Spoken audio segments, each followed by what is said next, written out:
एक मनुष्य किस प्रकार उत्तम कुल में जन्म लेता है। एक नारी ये जरूर चाहेगी कि मेरा पुत्र भक्ति भाव हो, सदा ही पुण्य आचरण करने वाला हो, अच्छे कर्म करने वाला हो, अच्छी संगति हो, अच्छी सोच हो।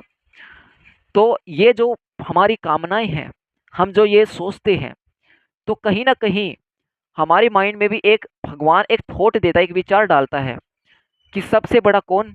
पुण्य, अच्छाई सबसे ज्यादा बड़ी है। और अगर आपको एक अच्छा पुत्र चाहिए, तो अच्छे पुत्र के लिए आपको एक अच्छा समय निर्धारित करना होगा, और एक अच्छे समय के लिए आपको शास्त्रों का विधान जानना होगा कि शास्त्र क्या कहते हैं, किस समय में आपको यहाँ पे पुत्र पैदा करना चाहिए। दो जो महिलाओं को रजस्वला होती है, जो पीरियड्स आती है, मासिक धर्म होता है, तो उनके प्रति रखी गई जो सावधानियां, अगर उन सावधानियों को देखकर अगर हम अपने जीवन में धारण करें, तो हमें एक सौभाग्यशाली पुत्र ही प्राप्त होगा। सौभाग्यशाली पुत्र वह सदा ही पुण्य कर्म करेगा, अच्छे कर्म करेगा, दूसरों के प्रति भी वह स्नेह भाव दिखाएगा, आदर करेगा, सत्कार करेगा, सम्मान करेगा। हर हर माता पिता यही चाहते हैं। लेकिन कुछ गलतियों के कारण हमें उन चीजों के बारे में नहीं पता, उन शास्त्रों के बारे में हमें नहीं पता, ना ही हमें किसी ने कहीं बताया। मन और इंद्रियां कभी काबू नहीं रहती है, सदा ही भटकती ही रहती है, और हमेशा गलत कार्यों में ही वह भटकती रहती है। इसलिए हमें यह जरूर ध्यान रखना चाहिए कि हम कब क्या कर रहे हैं, किस समय कर रहे हैं, कैसे कर रहे हैं, हम क्यों कर रहे हैं। हमें अपना जो भी कार्य, जो भी कर्म है, वो भगवान के चरणों में समर्पित करके ही उस कार्य को करना चाहिए, ताकि भगवान हमें ये सूचना दे सके, ये एक संकेत मात्र दे सके कि अब आपका जो ये कर्म है, आपको इस समय पर करना चाहिए। तो गरुड़ पुराण के जो 15वें अध्याय में कहा गया है कि जो एक महिला होती है, जब उसको रजस्वला होती है तो वह अशुद्ध होती है। तो कितने समय में वो अशुद्ध होती है और कब तक वह शुद्ध हो जाती है? पवित्र वो कर्म किस समय कर सकती है? जैसे कि पूजा हो गई, भोजन खाना बनाना। एक पुरुष और स्त्री जब रजस्वला होती है, पीरियड्स होता है, जब मासिक धर्म होता है, तब उसको कितने समय में संबंध बनाने चाहिए, क्या इसका निर्धारण है? तो शास्त्रों में कुछ ऐसा ही वर्णित है।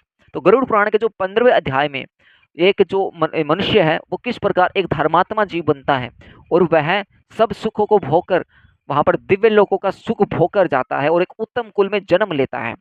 शरीर के यहाँ पे जो रूपों का जो वर्णन है, ये रजस्वला के निमित्त लिए गए हैं। इसमें जो कर्मेंद्रिय, जनेन्द्रिय, इनके बारे में बताया गया है। और जो यहाँ पे जो भगवत प्राप्ति के जो साधनों में एक भक्ति योग की विशेष प्रधानता रही गई है। तो ऐसा ही गरुड़ पुराण के जो 15वां अध्याय क्या कहता है, इसमें गरुड़ भगवान कहते हैं कि धर्मात्मा जो व्यक्ति होता है, तो स्वर्ग के भोगों को भोग कर वह फिर से निर्मल कुल में उत्पन्न लेता है। अब अगर किसी ने पुण्य कार्य किए हैं, तो वह स्वर्गलोक जाएगा। अगर किसी ने पाप आचरण किया है, तो वह नरक की ओर गिरेगा और उसे यातनाएं मिलेंगी और कुछ नहीं मिलेगा। पुण्यात्माएं स्वर्ग की ओर जाएंगी और फिर से वह उत्तम कुल में जन्म लेगा। इसलिए यह ध्यान रहे। देखिए, माता का जो गर्भ है, तो माता के गर्भ से उसकी उत्पत्ति कैसे होती है? तो गरुड़ भगवान कहते हैं, कैसे उत्पत्ति होती है प्रभु? हे करुणा निधान, पुण्यात्मा पुरुष इस शरीर के विषय में जिस प्रकार विचार करता है, वह मैं सुनना चाहता हूँ, आप मुझे बताइए। तो भगवान कहते हैं कि आपने मेरे से ठीक ठीक पूछा, मैं तुम्हें परम गोपनीय बात बताता हूँ, बहुत ही सेक्रेट बात बताता हूँ, जो किसी को नहीं पता। देखिए, जिसे ज्ञान और लेने मात्र से मनुष्य सर्वज्ञ हो जाता है, अगर इन बातों को अगर हमने जान लिया, तो हमारा जो आने वाला जो वंशज है, जो पुत्र है, इतना ज्यादा पवित्र पुत्र होएगा, बहुत ज्यादा पवित्र होएगा। तो कहते हैं कि पहले मैं तुम्हें शरीर के जो पारमार्थिक स्वरूपों के विषय में बतलाता हूँ कि शरीर का जो परमार्थिक जो स्वरूप है, जो महिला का जो शरीर है, वो किस प्रकार का है, कैसे है। देखिए, जो ब्रह्मांड के गुणों से संपन्न है और योगियों के द्वारा धारण करने योग्य है। इस परमार्थिक शरीर में जिस प्रकार योगी लोग सट चक्र का चिंतन करते हैं और ब्रह्मारंध्र में सच्चिदानंद भगवान ब्रह्मा जी का जिस प्रकार ध्यान करते हैं, वह सब आप मुझसे सुनो। पुण्यात्मा जीव पवित्र आचरण करने वाले, जो लक्ष्मी संपन्न ग्रस्तों के घर घर जैसे उत्पन्न होता है, और उसके पिता एवं माता के विधान द्वारा तथा नियम जिस प्रकार के होते हैं, उनके विषय में तुमसे कहता हूँ। तो अभी माता और पिता के जो बनाए गए घर में घर गृहस्थी के जो नियम है, अब उन नियमों के बारे में आप सुनिए।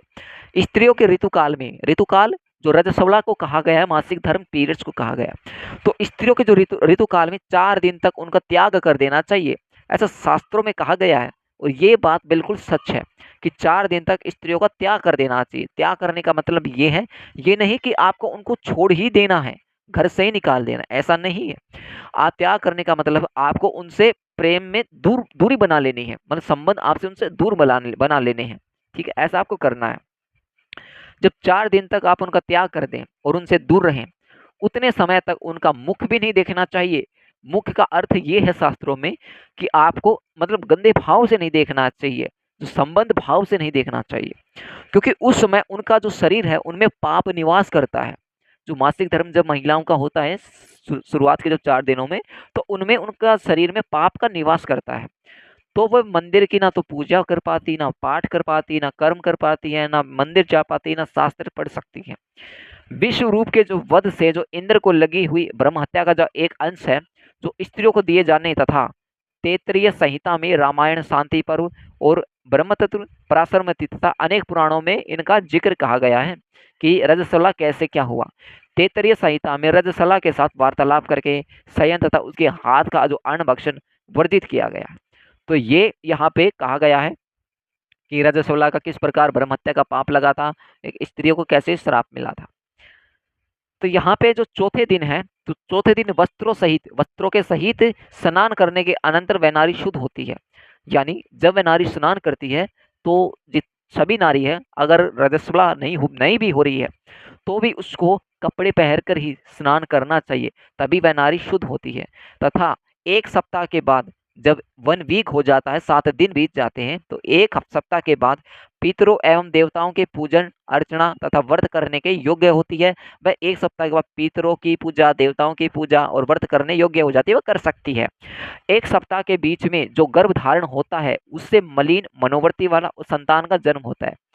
जैसे कि अगर किसी महिला को रजस्वला हो रही है और 1 सप्ताह से पहले 5वें, छठे, चौथे दिन अगर आपने संबंध बना लिए, तो उससे जो उसका पुत्र होगा तो वह मलिन विचारों का होगा, मलिन संगति का होगा। उसके जो विचार हैं अच्छे नहीं होंगे, सदैव पाप कर्म करेगा, अच्छे कर्म नहीं करेगा, गलत कार्य करेगा। तो प्राय ऋतुकाल के 8वें दिन, 7 दिन तो यहाँ पर पूरे हो जाने के बाद रजस्वला के, अब 8वें दिन गर्भधान से पुत्र की उत्पत्ति होती है। अगर आप 8वें दिन पुत्र करते हो तो ऋतुकाल के अनंतर युग्म रात्रियों में गर्भधान होने से पुत्र, अयुग्म विषम रात्रियों में गर्भधान होने के कन्या की उत्पत्ति होती है। जो ऋतुकाल में जब 8वें दिन तो रात्रियों में जो गर्भधान होता है तो उससे पुत्र होता है, और गर्भधान से और रात्रियों में कन्या की उत्पत्ति होती है। इसलिए पूर्व के जो 7 रात्र हैं तो उन रातों को छोड़कर युग्म रात्रियों में ही समागम करना चाहिए, संभोग करना चाहिए। स्त्रियों के जो रजो दर्शन से ही 16 रात्रियों तक ऋतुकाल बताया गया है। 14वीं रात्रि को गर्भधान होने पर गुणवान, भाग्यवान और धार्मिक पुत्र की उत्पत्ति होती है। अगर कोई महिला 14वीं जो रात होती है अगर उसको गर्भधारण करवाती है तो पुत्र बड़ा ही भाग्यवान होता है, बड़ा ही धार्मिक होता है, धार्मिक पुत्र की उत्पत्ति होती है। प्राकृत जीवों, सामान्य मनुष्यों को गर्भधान के नियम उस रात्रि में गर्भधान का अवसर प्राप्त नहीं होता। जो जितने भी जीव हैं जो गर्भधान है तो इनके उन रात्रि में जो गर्भधान का जो अवसर है ये उनको प्राप्त नहीं होता। इसमें जो ससुर संहिता है, जो चिकित्सा स्थान है जिसमें आयुर्वेद के बारे में बताया गया है, उनके अनुसार रजस्वला के मन से नेत्र, ज्योति, आयु और तेज नष्ट होते हैं। ठीक है, तो ये सभी नेत्र, ज्योति, आयु, तेज नष्ट होते हैं। इनके अनुसार रजस्वला के गमन से प्रज्ञा, तेज, बल, चक्षु और आयु सभी क्षीण हो जाते हैं, सब कुछ खत्म हो जाते हैं। तो यहाँ पे ससुर संहिता शरीर स्थान में मोक्ष के अनुसार रजस्वला स्त्री में प्रथम और द्वितीय दिन गर्भाधान होने पर उत्पन्न संतान प्रसव काल में और प्रसूति गृह में मर जाती है। अगर कोई पुरुष स्त्री संबंध बनाते हैं तो अगर दूसरे दिन वह करते हैं तो उस दिन उनकी जो संतान वह शीघ्र ही मर जाती है। और तीसरे दिन गर्भधान के फलस्वरूप उत्पन्न पुत्र अंगहीन और अल्पायु होता है, जिसका कोई ना कुछ अंग रह जाएगा, अधूरा रह जाएगा, अंगहीन रहेगा, अल्पायु हो जाएगा, लंगड़ा हो जाएगा। लिंग पुराण के अनुसार ऋतुमती स्त्री में चौथे दिन गर्भधान से उत्पन्न पुत्र अल्पायु, विद्याधीन, व्रत बृहस्पति, प्रस्त्रगामी और दरिद्र होता, गरीब होता है। तो ये सभी लिंग पुराण में इनके बारे में बताया गया है। तो जब भी आप पुत्र करो तो 8वें दिन ही करो, 14वें दिन करो तो और बेस्ट है। तो ये सभी यहाँ पे बताए गए हैं। 5वें दिन यहाँ पर स्त्री को मधुर भोजन करना चाहिए, अच्छा भोजन करना चाहिए 5वें दिन। कड़वा, खारा, तीखा तथा उष्ण भोजन से दूर रहना चाहिए। जितने भी कड़वे हैं ना, उन भोजनों से दूर रहना चाहिए। तब स्त्री को वह क्षेत्र यानी गर्भाशय औषधि का पात्र हो जाता है और उसमें जो संस्थापित बीज है अमृत की तरह सुरक्षित रहता है। उस औषधि क्षेत्र में बीजोपण गर्भधान करने वाला जो स्वामी अच्छे फल स्वस्थ संतान को प्राप्त करता है। तांबल खाकर, पुष्प, श्रीखंड, चंदन से युक्त होकर और पवित्र वस्त्र धारण कर कर मन में धार्मिक भावों को रखकर पुरुष को सुंदर शैया पर श्वास करना चाहिए, मतलब सुंदर बिल्कुल अच्छी शैया पर सोना चाहिए, अच्छे कपड़े पहने चाहिए, अच्छे भोजन करने चाहिए, भगवान और जो पुराण है पुराण का पाठ करना चाहिए। इससे उत्तम कुल की उत्तम पुत्र की प्राप्ति होती है। गर्भधान के समय पुरुष की मनोवृत्ति जिस प्रकार की होती है तो उसी प्रकार के स्वभाव वाला जीव गर्भ में प्रविष्ट होता है। जब एक पुरुष जब महिला पर गर्भ धारण करवाता है तो उसका जो स्वभाव है, उसकी जो सोचने की जो क्षमता है, सोचने की जो शक्ति है, एकदम पुण्य होनी चाहिए। तब वह जीव बिल्कुल प्रविष्ट होता है। बीज का स्वरूप धारण करके चैतन्यास पुरुषों के शुक्र में स्थित रहता है। पुरुष की काम वासना, चित्तवृत्ति तथा शुक्र जब एक तत्व को प्राप्त होते हैं तब स्त्री के गर्भाशय पुरुष सकलित होता है और स्त्री के गर्भाशय में शुक्र और शोणित के संयोग से पिंड की उत्पत्ति होती है। गर्भ में आने वाला सुकृति पुत्र पिता माता को परम आनंद देने वाला होता है और उसके पुंसवन आदि जो समस्त जो संस्कार किए जाते हैं तो पुण्यात्मा पुरुष ग्रहों की उच्च स्थिति में जन्म प्राप्त करता है। अगर किसी पुरुष को गर्भवास करते हैं तो उस समय उसकी सोच बिल्कुल पॉजिटिव है, भगवान का भजन करता है, सब कुछ भगवान का ध्यान करता है, तो जिस प्रकार उसके माता पिता के संस्कार हैं उस समय, तो उसी प्रकार ही उसी के पुत्र के संस्कार होंगे और जितने भी एक नव ग्रह हैं तो एक अच्छे जो स्थिति है उसमें वह जन्म प्राप्त करेगा। तो ऐसे पुत्र की उत्पत्ति के समय ब्राह्मण बहुत सारा धन प्राप्त करते हैं। वह पुत्र विद्या और विनय से संपन्न होकर पिता के घर में बढ़ता है और सत्पुरुषों के संसर्ग से सभी शास्त्रों में पांडित्य संपन्न हो जाता है। वह तरुणावस्था दिव्य अंगना आदि का योग प्राप्त करता है, दानशील भी रहता है और वह धनी रहता है। पूर्व में किए हुई तपस्या, तीर्थ सेवन आदि महापुण्यों से फल का उदय होने पर वह नित्य आत्मा और अनात्मा अर्थात परमात्मा और उससे भिन्न पदार्थों के विषय में विचार करने लगता है। यहाँ पे जो मेष राशि में सूर्य, वृष राशि में चंद्र और मकर राशि में मंगल और कन्या राशि में बुध और कर्क राशि में गुरु और मीन राशि में शुक्र और तुला राशि में शनि ये उच्च का होता है, यानी ताज कनी कलकंडी और ब्रह्मतर परोसर होरा शास्त्र। तो ये यहाँ पे बातें कही गई, जैसे कि पूर्व जन्म में हम जो भी कर्म करते हैं, अच्छे हमने कर्म किए तो हमें अच्छा फल प्राप्त होगा, अच्छा फल प्राप्त होगा। अगर हम जैसे कि एक पुरुष और स्त्री की जब शादी होती है तो उनके विचार अच्छे हैं, उनका संयोग मिल जाता है, सदा ही भक्ति में लगे रहते हैं, उनकी सोच इतनी ज़्यादा भक्तिभाव हो जाती है, इतनी ज़्यादा भक्तिभाव हो जाती है। और जब उनका एक ऐसा समय आता है जब ये सोचते हैं कि अब इस समय में पुत्र करना चाहिए, तो जो रजस्वला के जो नियम बताए गए हैं कि किस समय दूर रहना चाहिए और उस समय से बढ़कर वह आगे जब पुत्र करते हैं 14वें दिन या 8वें या 9वें 10वें दिन, तो उनकी जब वे करते हैं तो उनकी जो सोच है बिल्कुल भागवतिक सोच होनी चाहिए और तब उसको एक उत्तम कुल की उत्तम जो पुत्र है उसकी प्राप्ति होती है। तो ये जो सभी बातें हैं ये अभी शास्त्रों में कही गई। देखिए जिससे यह उसे यह बोध होता है कि जो सांसारिक जो मनुष्य है भ्रमवश में रस्सी से सर्प के आरोप की भांति वस्तु अर्थात जो सच्चिदानंद ब्रह्मा जी है अज्ञान आदि जगत प्रपंच का अध्यारोप करता है तथा अपवाद अर्थात मिथ्या ज्ञान जो मिथ्या जो झूठा जो ज्ञान होता है या ब्रह्म ज्ञान के निराकरण में से रस्सी में सर्प की भ्रांति के निराकरण पूर्वक रस्सी की वास्तविकता ज्ञान के समान ब्रह्मा रूपी सत्य वस्तु में अज्ञानी जगत प्रपंच की मिथ्या प्रतीति के दूर हो जाने पर और ब्रह्मा रूप सत्य वस्तु का समय ज्ञान हो जाने पर उसी सच्चिदानंद ब्रह्मा जी का वह चिंतन करने लगता है। तो ऐसा अगर कोई करता है तो बहुत अच्छा होता है। सांसारिक पदार्थ रूप असत्य अवस्तु या अनात्म पदार्थों से अन्वित या संबंध होने वाले उस ब्रह्मा के संग रहित शुद्ध स्वरूप के समय बोध किए मैं तुमसे इसके साथ यहाँ पे अन्वित या संबंध जो प्रतीत हैं, तो संबंध जो प्रतीत होने वाले पृथ्वी अनात्म वर्ग के अर्थात पंचभूतों आदि के गुणों को मैं बतलाता हूँ। जितने भी यहाँ पे ब्रह्मा जी के द्वारा बनाए गए जो पंचभूत हैं, जो यहाँ पे सृष्टि रचयिता हैं ब्रह्मा जी, उनके पंचभूतों के बारे में बताते हैं। भगवान नारायण भगवान विष्णु जी कहते हैं। तो एक बार भगवान विष्णु जी को प्रणाम करके चलते हैं। ओम नमो नारायण नमो नमः, जय श्री विष्णु भगवान। देखिए पृथ्वी जल, अग्नि, वायु और आकाश, ये 5 यहाँ पर स्थूलभूत कहे जाते हैं। हमारा शरीर इनसे ही बना है और इनमें ही जाके मिल जाना है। यह शरीर इन्हीं 5 भूतों से बनता है और इस शरीर को क्या कहते हैं? 5 भूत ही कहलाता है। हे खगेश्वर, त्वचा, हड्डियां, नाड़ियां और रोम तथा मांस, ये 5 भूमि का गुण है। मैंने आपको बताया लार, मूत्र, वीर्य, मज्जा और 5वां है रक्त यानी खून। ये सभी जो गुण हैं ये जल के गुण कहे गए हैं। अब तेज तेज के जो गुण हैं अब उनको सुनो। योगी जब योगी होता है तो योगियों के जो द्वारा सर्वत्र शुदा, तृषा, आलस्य, निद्रा और कांति, ये 5 जो गुण हैं ये तेज के कहे गए हैं। सिकुड़ना, दौड़ना, लागना, फैलाना या चेष्टा करना, ये 5 गुण हैं ये वायु के कहे गए हैं। घोष, शब्द, छिद्र, गांभीर्य, श्रवण, सर्व संश्रय, समस्त तत्वों का आश्रय प्रदान करना, ये 5 गुण में तुम्हें प्रयत्न पूर्वक आकाश के जानने चाहिए।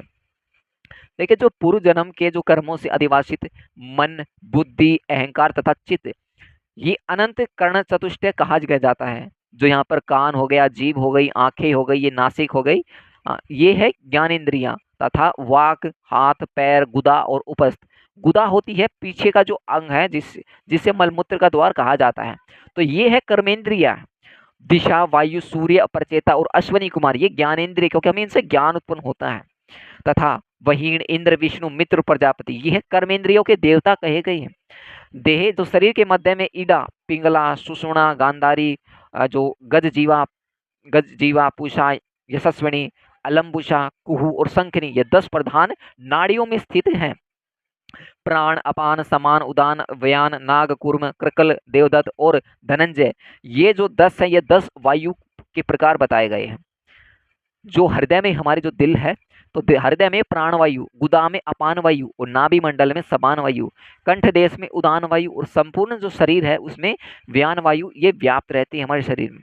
उद्गार, डकार या वमन में नाग वायु होती है, जो हम खाते हैं डकार लेते हैं उसमें नाग वायु होते हैं। जिसके द्वारा उन्मीलन होता है वह कूर्म वायु कहा जाता है। कृकल नामक जो वायु है वो क्षुधा का उद्दीप्त होता है। देवदत्त नामक जो वायु है वो जम्बाई करता है, आलस्य करता है, उबासी लेते जैसे अंगड़ाई तोड़ते हैं। सर्वव्यापी धनंजय वायु मृत्यु के पश्चात ही मृत्यु शरीर को नहीं छोड़ता।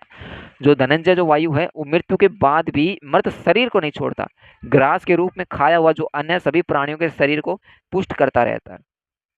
उस पुष्टि कारक अन्न के सारांशभूत रस को व्यान नामक का जो वायु शरीर की जो सभी नाड़ियों में पहुंचता है। उस वायु के द्वारा भुक्त आहार 2 भागों में विभक्त कर दिया गया। जो गुदा भाग में जो प्रविष्ट होकर समय रूप से अन्न और जल को पृथक करके अग्नि के ऊपर, जल के ऊपर अन्न को करके, अग्नि से वह नीचे और प्राण वायु से वह स्थित होकर उस अग्नि को धीरे धीरे वह क्या करता है? धोखता रहता। उसके द्वारा धोके जाने पर वह अग्नि कीट यानी मल करता है और रस पृथक पृथक कर देता है। तब वह व्यान वायु उस रस को संपूर्ण शरीर में पहुंचाता है। रस से किया गया जो मल है और शरीर के जो कर्ण और नासिका, ये 12 छिद्रों से बाहर निकलता है। शास्त्रों में इतनी ज्यादा गहराई से बातें कही गई हैं। हमारी जो कान है, आंखें हैं, नासिका है, जीभ, दांत, नाभि, जो सुंडी है, नख, नखून, गुदामार्ग है, गुप्त आंग है जो लिंग है हमारा पुरुष और स्त्रियों का, तथा शिराएं हैं जो समस्त जो शरीर है में स्थित छिद्र एवं लोम, ये 12 जो मल के हैं ये निवास स्थान है। जैसे सूर्य से प्रकाश प्राप्त करके प्राणी अपने अपने कर्मों में होता है, उसी प्रकार चैतन्य से सत्ता प्राप्त करके सभी वायु अपने अपने कर्म में प्रवाहित होते रहते हैं। तो कहते हैं कि सब नरक देह 2 रूपों के विषय में सुनो। जो नरक शरीर के जो 2 रूप कहे गए हैं तो उनके बारे में सुनो। देखिए, एक व्यवहारिक होता है तो दूसरा पारमार्थिक होता है। हे विंतासुत, व्यवहारिक शरीर में 3.5 करोड़ रोम, 7 लाख जो केश होते हैं और 20 लाख नख यानी नाखून तथा 32 दांत सामान्य बताए गए। इस शरीर में 1000 पल मांस, 100 पल रक्त, 10 पल मैदा, 70 पल त्वचा, 12 पल मज्जा, 3 पल महारक्त होता है। पुरुष के शरीर में 2 कुडव शुक्र और स्त्री के शरीर में 1 कुडव शोणित यानी रज होता है। जो यहाँ पे जो पुरुष के शरीर जो शुक्र होता है जिसे वीरा कहते हैं, जिससे कि पुत्र उत्पन्न होता है, ऐसे ही स्त्री के शरीर में कुडव शोणित एक रज होता है। संपूर्ण शरीर में 360 हड्डियां कही गई हैं। संपूर्ण शरीर में कितनी हड्डियां? 360 हड्डियां कही गई हैं। तो यहाँ पे जो साइंस क्या कहता है, साइंस ने कितनी हड्डियां बताई गई हैं? तो इसी प्रकार यहाँ पे जो शरीर में जो स्थूल और सूक्ष्म रूपों में जो करोड़ों नाड़ियां हैं, इसमें 50 पल पीत और उसका आधा जो अर्थात यानी कि आधा कितना हो गया 25, 25 पल श्लेष्मा, ये कफ बताया गया है, जो कफ आता है। सदा होने वाला जो विष्ठा और मूत्र का जो प्रमाण निश्चित नहीं किया गया है, सदा जो जितना भी है पूरा नहीं किया गया, ये कुछ यहाँ पे बताए गए अंदाजा से। तो व्यवहारिक शरीर इन उपर्युक्त गुणों से युक्त है। परमार्थिक शरीर में सभी 14 भुवन, सभी पर्वत, जितने भी द्वीप हैं, जितने भी सागर हैं और सूर्य हैं, ये सूक्ष्म रूप में विद्यमान रहते हैं। पारमार्थिक शरीर में मूलाधार और 6 चक्र होते हैं, जो 6 चक्र 6 इंद्रियां बताई गई हैं। ब्रह्मांड में जो गुण कहे गए हैं वे सभी इसी शरीर में स्थित है। पल मासे की एक तोल होती है, कूड़व कूड़व जो 10 मासक होता है, जो 10 मासों का जो एक कूड़व होता है, तो इनको कहा गया। इन चक्रों के विवरण के लिए आगे श्लोक में हम देखते हैं। देखिए यहाँ पर एक योगी होता है, तो योगियों के धारणा संपद उन गुणों को मैं बताता हूँ, भगवान कहते हैं, जिनकी भावना करने से जीव विराट स्वरूप का भागी हो जाता है। जब एक योगी होता है, जब योग करता है, तो उसकी इंद्रियां जब जागृत होती है, जब उनके चक्र पीठ के पीछे रीढ़ की हड्डी है और सर तक चक्र जागृत होते हैं, तो कैसे होते हैं? देखिए, पैर के तलवे में तल्लोक तथा पैर के जो ऊपर में वितल लोक जानना चाहिए। इसी प्रकार जानू में सुतल लोक और जांगों में महातल जानना चाहिए। सुक्ति के मूल में तलातल और ग्रह स्थान में रसातल और कटी प्रदेश में पाताल। इस प्रकार पैरों के तलवों से लेकर कटी पर्यंत 7 अधोलोक कहे गए हैं। नाभि के मध्य में भूरलोक, नाभि के ऊपर है वो भूवरलोक और हृदय में स्वरलोक और कंठ में महरलोक और मुख में जनलोक, ललाट में तपलोक और ब्रह्मारंध्र में सत्यलोक ये स्थित है। इस प्रकार 14 लोकों का परमार्थिक शरीर में स्थित है। त्रिकोण में मध्य में मेरु, अध कोण में मंदर और दाहिने कोण में कैलाश, काम और वाम कोण में हिमाचल, उर्ध्व रेखा में निषिद्ध है। दाहिनी ओर की रेखा में गंधमादन तथा बाई ओर की रेखा में रमणाचल नामक पर्वत है वो स्थित है। ये 7 कुल पर्वत इस परमार्थिक शरीर में है। जो यहाँ पे अस्थि में जम्बूद्वीप और मज्जा में शाकद्वीप और मांस में कुश द्वीप, शिराओं में क्रोच द्वीप और त्वचा में शाल्म द्वीप, रोज समूह में गोमेद द्वीप और नख में पुष्कर द्वीप की ये जो स्थिति है ये जाननी चाहिए। इसके बाद जो सागरों की स्थिति है इस प्रकार है, हे विद्यासुत, क्षार समुद्र होता है, तो उसमें मूत्र में क्षीर सागर में दूध में, और सुरा का सागर सलेशम जो कफ में, जो घृत का सागर मज्जा में और रस का सागर सरिष्ठ में। तो रस में और दधि सागर में जो रक्त में स्थित समझना चाहिए। स्वाद दु का जो सागर है, जो लंबी का स्थान, जो कंठ के लटकते हुए भाग अथवा उपजीवा या काकल जिसे कहते हैं ना कागला, कई बार क्या होता है कागला जाम हो जाता है यहाँ का, वो समझना चाहिए। नाद चक्र में सूर्य, बिंदु चक्र में चंद्रमा और नेत्रों में मंगल और हृदय में बुध को स्थित समझना चाहिए। विष्णु स्थान अर्थात नाभि में जो स्थित मणिपुर चक्र में बृहस्पति तथा शुक्र में शुक्र स्थित है। नाभि स्थान में जो नाभि गोलक है वे शनेश्चर स्थित है और मुख में राहु स्थित कहा गया है। वायु स्थान में केतु स्थित है। इसी प्रकार समस्त ग्रह मंडल इस परमार्थिक शरीर में विद्यमान है। इस प्रकार अपने इस शरीर में जो समस्त ब्रह्मांड का चिंतन करना चाहिए। जो प्रभात काल में सदा पदासन में स्थित होकर 6 चक्रों का चिंतन करता है और यथोक्त कर्म से अजपा जप करता है, तो वह अजपा नाम की जो गायत्री मुनियों को मोक्ष देने वाली है। इससे संकल्प मात्र से ही मनुष्य सभी पापों से मुक्त हो जाता है, संकल्प मात्र से ही। अब कहते हैं गुरु जी से कि हे ताक्षर सुनो, मैं तुम्हें अजपा और जप का जो उत्तम कर्म है वह बताता हूँ, जिसको सर्वदा करने से जीव और जीव भाव से मुक्त हो जाता है। जो मूलाधार होता है, जो स्वादिष्ठान होता है या मणिपूरक, जो अनाहत या विशुद्ध तथा आज्ञा, उन्हें 6 चक्र कहा गया। तो इन्हें 6 चक्रों के जो नाम है ये कहे गए हैं। मूलाधार, स्वादिष्ठान, मणिपुर, अनाहत और विशुद्ध और आज्ञा, 6 चक्र कहा गया है। इन चक्रों का जो मूलाधार है वो गुद प्रदेश के ऊपर में और लिंग देश में नाभि में, हृदय में कंठ में और बोहो के मध्य में ब्रह्मरंध्र सहस्त्र में चिंतन करना चाहिए। मूलाधार चक्र चतुर्दलाकार अग्नि के समान और वै से स वर्णों अर्थात जो वै, स और स और स ये का आश्रय है। स्वादिष्ठान चक्र सूर्य के समान दीप्तिमान बै से लेकर ल तक वर्णों अर्थात बै, भै, मैं, य, र और ल, इनका जो आश्रय स्थान है ये षड-दलाकार है।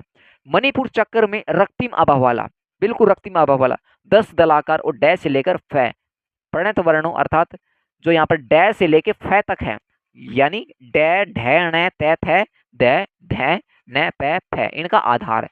और जो अनाहत चक्र है जो यहाँ पर द्वादश शलादकार जो स्वर्ण आभावाल तथा कै से लेके ठै के वर्णों तक है, कै ख गैड़ च छ जय जय न ट ठै, इनसे कहा गया है।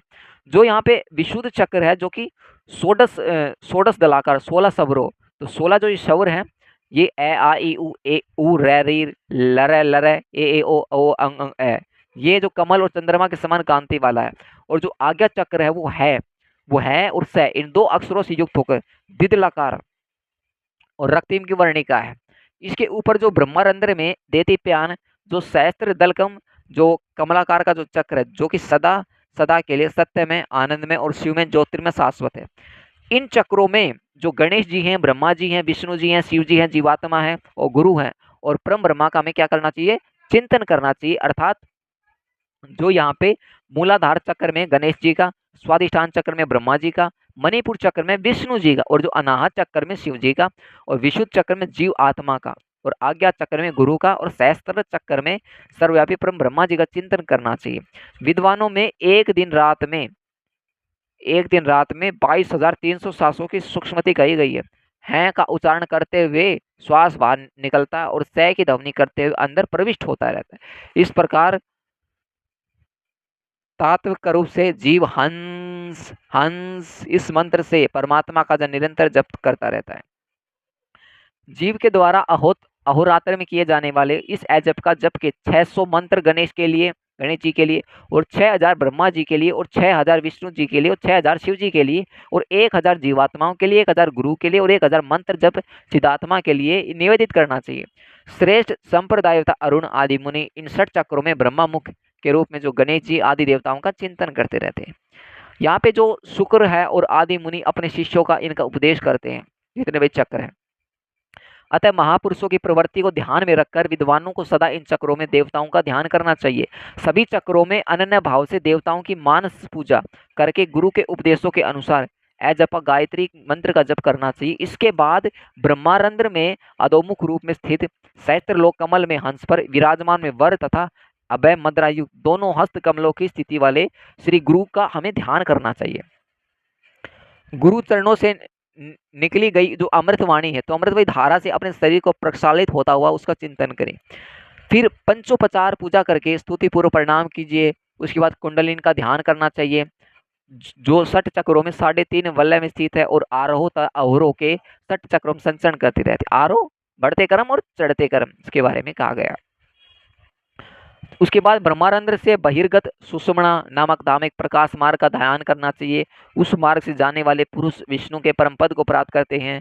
इसके अनंतर ब्रह्मा नामक मूर्त से मेरे द्वारा जो चिंतित आनंद स्वरूप स्वयं प्रकाश सनातन रूप का ध्यान करना चाहिए सदा के लिए। इस प्रकार गुरु के उपदेश से मन को निश्चल बनाएं और अपने प्रयत्न से ऐसा नहीं करें, क्योंकि गुरुदेव के उपदेश के बिना साधक का पतन नहीं हो सकता है। तो यहाँ पे जो ब्रह्म मुहूर्त का जो समय है, यहाँ पे सूर्य 2 से 4 घड़ी लगभग यानी लगभग 1.5 घंटे पूर्व का समय जो ब्रह्म मुहूर्त का कहलाता है। तो जिस समय सूर्य उगता है, सूर्य जिस समय उगता है तो 4 घड़ी होती लगभग 1.5 घंटे का जो पूर्व का जो समय है सुबह का, वह ब्रह्म मुहूर्त कहलाता है। तो इस प्रकार अंतर्याग संपन्न करके बहियांग का अनुष्ठान करना चाहिए। स्नान तथा संध्या आदि कर्मों का करके विष्णु और भगवान शिव जी की पूजा करनी चाहिए। शरीर का अभिमान रखने वाले अर्थात जो 5 भौतिक शरीर को ही शरीर समझने वाले व्यक्तियों की वृत्ति जो अंतर्मुखी नहीं हो सकती, इसलिए उनके लिए सरलता पूर्वक की जा सकने वाली जो मेरी भक्ति है वह मोक्ष साधिका हो सकती है। तपस्या और योग साधना आदि मोक्ष के भी मार्ग हैं और इस संसार चक्र में जो भी फंसे हुए व्यक्ति हैं उद्धार के लिए मेरा भक्ति मार्ग ही समीचीन उपाय है। सिर्फ भगवान नारायण भगवान जी का ही एक रास्ता बता रहे हैं। मेरा ही अगर आप मेरी भक्ति करते हो यही एक मोक्ष का मार्ग है, संसार से निकलने का मार्ग, नहीं तो फिर इसी चक्र योनि में भटकते रहोगे। ब्रह्मा आदि देवों ने वेद और शास्त्र का फिर से विचार करके 3 बार यही सिद्धांत सुनिश्चित किया गया है।